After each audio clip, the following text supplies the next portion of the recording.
اس میں ایک جو عمل ہے بہت بہترین ہے،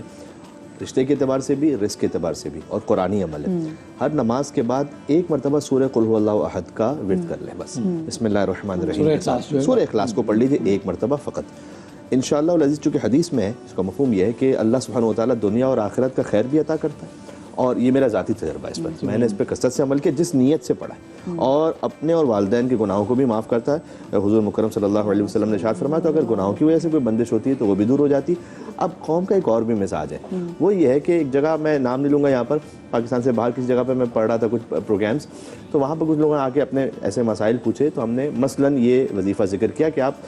سورہ قل هو اللہ احد کو پڑھ لیجیے۔ تو تھوڑا سا مجھے حیرت سے دیکھنے کا اتنا یقین نہیں آ سکا، بڑے سادہ سی بات بتائی آپ نے، اتنا ہونے سے ہو جائے گا یہ؟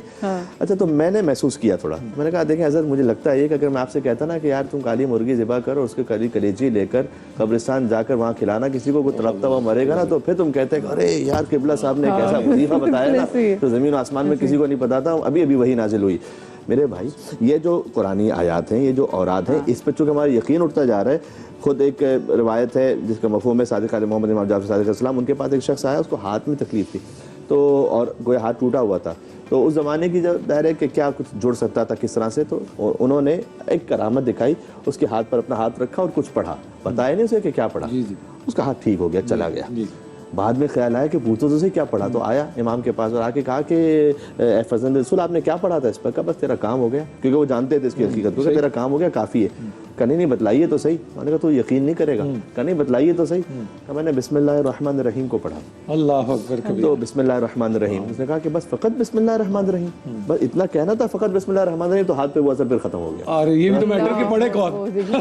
وہ پڑھنے والا بھی تو پڑھے کون؟ حضرت موسیٰ علیہ السلام سے اللہ تعالیٰ نے کہا کہ اس زبان سے دعا کرو کہ جس سے تم نے گناہ نہ کیا ہو، تو حضرت موسیٰ علیہ السلام نے کہا پروردگار یہ کیسے ہو سکتا ہے، زبان سے تو کہیں نہ کہیں کوئی غلطی ہوتی ہے، یعنی بندوں کے لیے، وہ تو خیر معصوم نبی تھے۔ تو کہا اے موسیٰ، تم نے اپنی زبان سے گناہ کیا، دوسرے کی زبان سے تو نہیں کیا نا، دوسرا تمہارے لیے دعا کرے، تم دوسروں کے لیے دعا کرو، تو تم اس زبان سے دعا کرو کہ جو جس سے گناہ نہیں کیا، دوسرے کے لیے دعا کرو۔